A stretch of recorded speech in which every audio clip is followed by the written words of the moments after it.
because it's kind of taken for granted in the world that the STEM fields and business are just good. That we, Yeah. we need more and more funding for them all the time, right? We don't really need to defend why we need more funding for the STEM fields. It's just we need more people studying them. We need more money thrown at them, and that's I think there are a lot of reasons for that. But I think what we're kind of recognizing is that there are lots of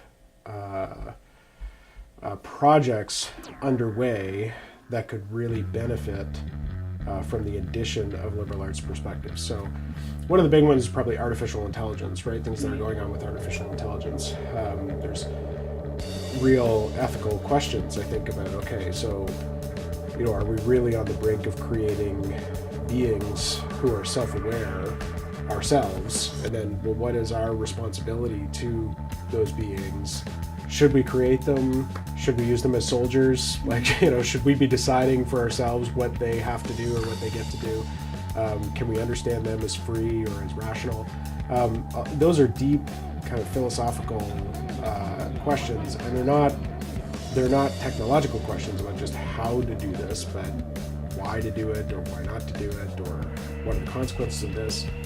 And I mean, similarly, all the questions and problems with data mining and social media, all these things really require, I think, the sorts of insight that we can get from liberal arts disciplines.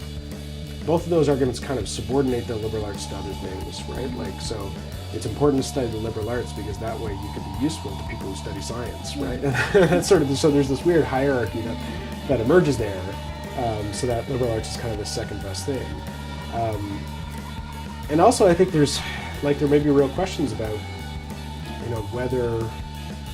whether the kind of education we pursue necessarily or always serves the national interest or serves politics, right? Like, people who are educated in liberal arts might become protesters, or they might become radical, right? Like in their opposition to capitalism or to democracy or to colonialism or all sorts of things. And so there may be ways in which this education kind of disrupts the status quo, and that might not be bad, right? That may be good, and that may be part of its value. And so I think, to me, that's kind of their core value and their real importance, is that they're about the pursuit of meaning, and we don't take for granted in the liberal arts that we know what a good human life is or what a just society looks like. Like, we need to really sort of investigate those things and figure out what they are.